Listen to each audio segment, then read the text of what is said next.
Balikpapan bos, Gambarkan bagaimana kehidupan musik global itu ke Indonesia. Nah, salah satu yang kemudian pada saat itu menjadi sebuah tren adalah musik-musik yang diusung oleh band-band seperti sekarang ini namanya, ya mungkin yang masih eksis seperti Green Day gitu ya.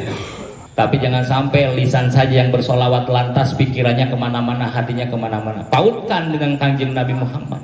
Pesan saya buat teman-teman Katro bahwa dakwah itu harus selalu memahami di dalamnya selalu ada proses yang berat. Anjir, assalamualaikum Pak, Habib Bade nyanyi sembreng. sampai subuh Ustaz.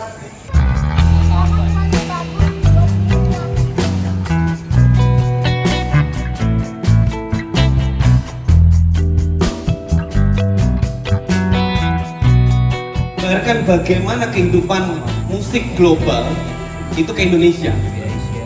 Nah, salah satu yang kemudian pada saat itu menjadi sebuah tren adalah musik-musik yang diusung oleh band-band seperti sekarang ini namanya, ya mungkin yang masih eksis seperti Green Day gitu ya. Dan teman-teman dulu mungkin Green Day itu hanya sebagai pembuka saja. Akhirnya jadi tahu band-band yang lainnya jauh lebih bagus.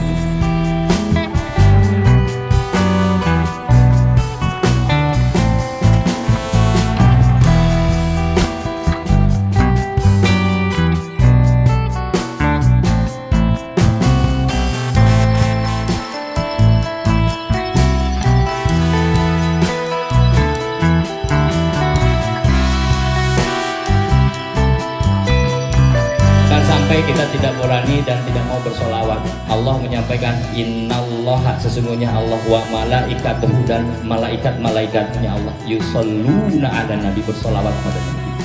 Tapi jangan sampai lisan saja yang bersolawat lantas pikirannya kemana-mana, hatinya kemana-mana. Pautkan dengan Kanjeng Nabi Muhammad.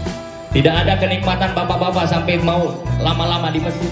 Tidak akan ada anak-anak muda menikmati lantunan ayat-ayat Quran. Tidak akan ada mungkin para penghuni masjid yang juga tidak akan sampai ke masjid itu.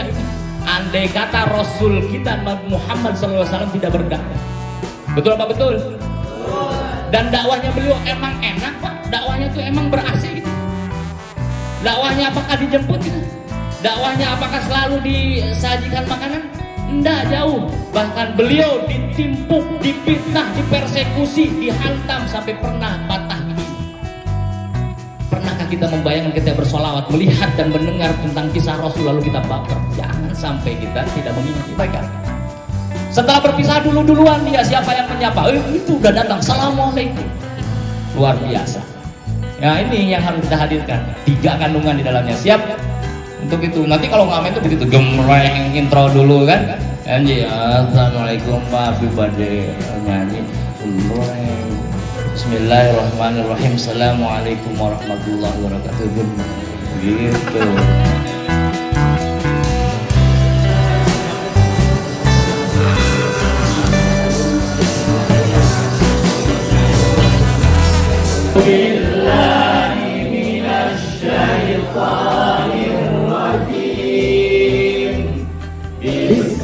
SMP kelas 2 waktu itu 95 ya, masih SMP kelas 2.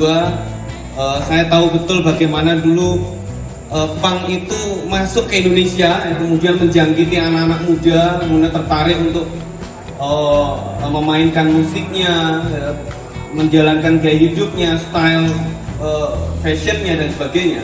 Itu saya mengalami betul di tahun-tahun itu 95 ya. Ini alhamdulillah nih teman-teman, ada yang dari kalangan skena punk juga.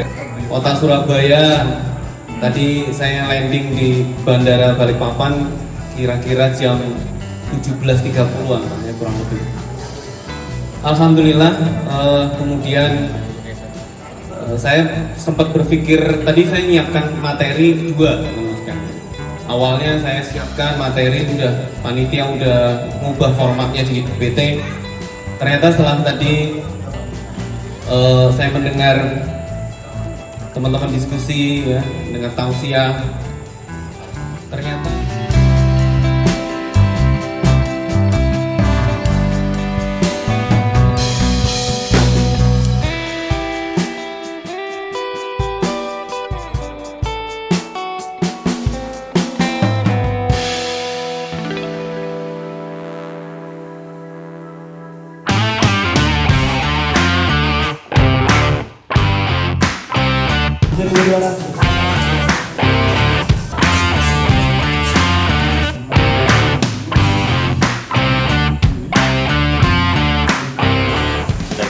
agenda ke-17 Center Balikpapan mengadakan katro dengan judul sesat. Kita tanya-tanya bintang tamu kita, guru kita, Kang Aik, ini adik kakak. Ya, Aik. Ustaz Aik, bagaimana pendapat antum tentang acara ini dengan katro? Masya Allah, saya ini pengalaman pertama. Yang pertama ini pengalaman pertama di Balikpapan. Di Balikpapan? Yang kedua ini pengalaman pertama bersama dengan komunitas dakwah di Balikpapan. Masya Allah, mudah-mudahan terus-terusan. Terus. Dan ini adalah segmen yang sebetulnya sangat dekat dengan dunia saya, sehingga pertemuan tadi betul-betul pertemuan yang saya ngerasa ini adalah dunia saya dulu. Dan insya Allah ini menjadi sebuah harapan baru ya kalau di Balikpapan. Semoga katro kemudian bisa merangkul teman-teman lebih luas lagi. Insya Allah, mudah-mudahan didoakan. Mudah-mudahan terus berkembang juga hijrahnya dan menguatkan mereka di atas jalan. Ya, ada pesan buat teman-teman juga yang di luar sana gitu. Monggo. Yang pertama untuk teman-teman katro dulu. Pesan saya buat teman-teman katro bahwa dakwah itu harus selalu memahami bahwa di dalamnya selalu ada proses yang berat. Terkadang kita ngerangkul teman-teman tuh prosesnya bisa bertahun-tahun ya. Dan caranya bisa bergantian ya, tergantung dengan bagaimana situasi dan kondisinya.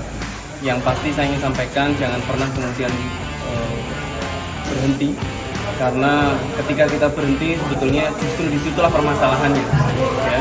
Karena Allah itu tidak pernah menuntut kita akan hasilnya, tapi Allah selalu menuntut kita untuk tetap istiqomah di situ.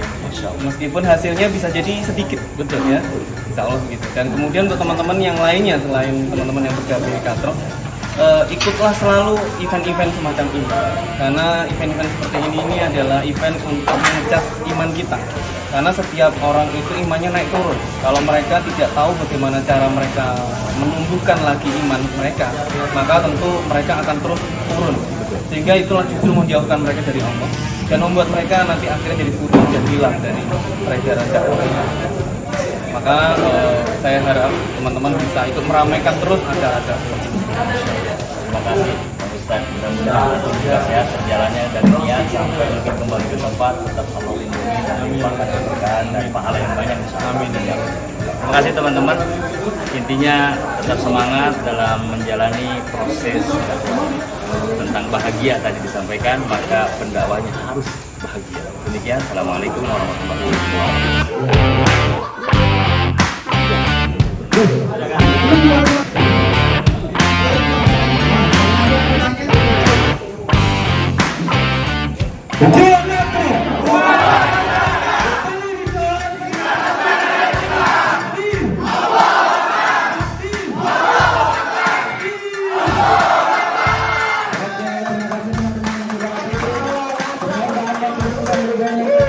Malam hari ini semua ya, semua.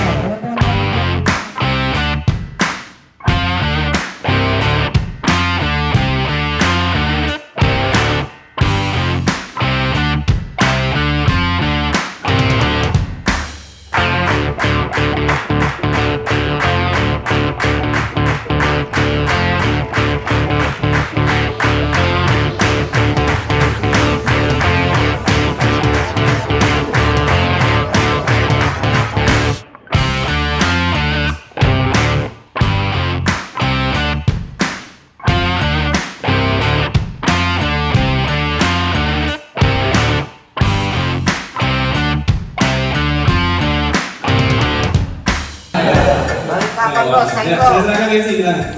Jam 1 sampai subuh, Ustaz.